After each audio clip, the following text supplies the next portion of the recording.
వందే మాత్రం. నేను మీ జర్నలిస్ట్ Navata. Welcome to R political. Bharat Australia దేశాల మధ్య ఇంధన భద్రతకు సంబంధించి కీలక ఒప్పందం కుదిరింది. ఈ ఒప్పందం వల్ల ఆస్ట్రేలియా నుంచి శాంతియుత అవసరాల కోసం భారత్కి యురేనియం ఎగుమతులకు మార్గం సుగమమైంది. ఇంధన రంగంలో రెండు దేశాల భాగస్వామ్యాన్ని మరింత బలోపేతం చేసే దిశగా అడుగులు వేస్తున్నారు. ఆస్ట్రేలియాలో జరిగిన వార్షిక ద్వైపాక్షిక శిఖరాగ్ర సమావేశం తర్వాత ప్రధాని నరేంద్ర మోదీ, ఆస్ట్రేలియా ప్రధాని యాంటోనీ ఆల్బానీస్ సంయుక్తంగా ఈ విషయాన్ని ప్రకటించారు. అణుశక్తి రంగంలో కీలక ఒప్పందం కుదిరిందని, దీనివల్ల ఆస్ట్రేలియా నుంచి భారత్కి యురేనియం సరఫరాకు మార్గం ఏర్పడుతుందని మోదీ తెలిపారు. ఇది దేశ స్వచ్ఛ ఇంధన లక్ష్యాలకు కొత్త ఊతమిస్తుందని చెప్పారు.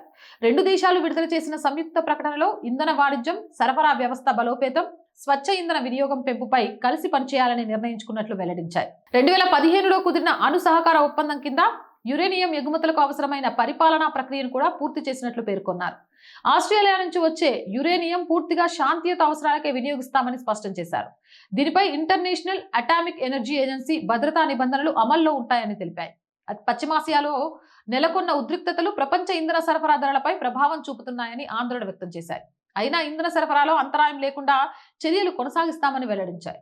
ధృవీకృత సహజ వాయువు సరఫరాలో ఆస్ట్రేలియా, ద్రవ ఇంధనాలు, పెట్రోలియం ఉత్పత్తుల సరఫరాలో భారత్ కీలక భాగస్వాములని రెండు దేశాలు గుర్తించాయి. పునరుత్పాదక ఇంధనం, తక్కువ కాలుష్య ఇంధనాలు, పెట్టుబడులు, ప్రాంతీయ సహకారాన్ని మరింత పెంచాలని నిర్ణయించాయి. బొగ్గు, డీజిల్, సహజ వాయువు వంటి ఇంధనాల సరఫరా స్థిరంగా కొనసాగేలా కలిసి పనిచేస్తాయని స్పష్టం చేశాయి. భారత్ ప్రారంభించిన గ్లోబల్ బయోఫ్యూయల్ అలయన్స్ కార్యక్రమాన్ని కూడా ఆస్ట్రేలియా స్వాగతించింది. ప్రస్తుతం ప్రపంచవ్యాప్తంగా నెలకొన్న ఇంధన సంక్షోభాన్ని, సరఫరా గొలుసు అంతరాయాలను అధిగమించడానికి భారతదేశం, ఆస్ట్రేలియా దేశాల మధ్య బలమైన భాగస్వామ్యం ఎంతో అవసరమని ప్రధానమంత్రి నరేంద్ర మోదీ అంతకుముందు స్పష్టం చేశారు.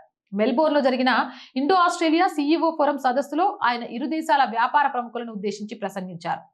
భారతదేశం తన ఇంధన అవసరాల కోసం పర్యావరణ హిత వ్యూహాలను వేగంగా అమలు చేస్తుందని, అందులో భాగంగానే స్వతంత్రం వచ్చి 100 ఏళ్లు పూర్తయ్యే నాటికి, అంటే 2047 నాటికి 100 గిగావాట్ల అణు విద్యుత్ సామర్థ్యాన్ని సాధించడమే లక్ష్యంగా పెట్టుకుందని మోదీ వెల్లడించారు. ఈ అణు ఇంధన ప్రయాణంలో ప్రపంచంలోనే అతిపెద్ద యురేనియం నిల్వలు కలిగిన ఆస్ట్రేలియా సహకారం భారత్కి ఎంతో అనుకూలంగా మారుతుందని ఆయన ఆశాభావం వ్యక్తం చేశారు. కేవలం ఇంధన రంగమే కాకుండా భారతదేశంలో వేగంగా వృద్ధి చెందుతున్న మౌలిక సదుపాయాల రంగంలో పెట్టుబడులు పెట్టడానికి ఆస్ట్రేలియా కంపెనీలకు అపారమైన అవకాశాలు ఉన్నాయని ప్రధాని మోదీ పిలుపునిచ్చారు. దేశంలోని రేవు పట్టణాలు, విమానాశ్రయాలు, రోడ్డు మార్గాలు, రైల్వేలు మరియు పట్టణ మౌలిక వసతుల కల్పనలో అంతర్జాతీయ పెట్టుబడుల కోసం భారత్ అనువైన సంస్కరణలు తీసుకువస్తుందని ఆయన గుర్తు చేశారు.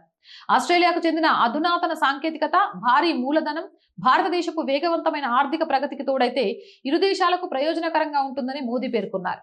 ఈ సదస్సులో ఆస్ట్రేలియా ప్రధాని యాంటోనీ ఆల్బానీస్ కూడా పాల్గొని ఇరు దేశాల ద్వైపాక్షిక సంబంధాల బలోపేతాన్ని స్వాగతించారు. ఏదేమైనా ఇది శుభ పరిణామం అనే చెప్పొచ్చు. అండ్ నేను రోజు చెప్తుందేనండి, R group of channels, R voice, R political, R Sanskriti channels ని వెంటనే సబ్స్క్రైబ్ చేయండి. కంటెంట్ బాగుంది అనిపిస్తే లైక్ చేయండి, షేర్ చేయండి.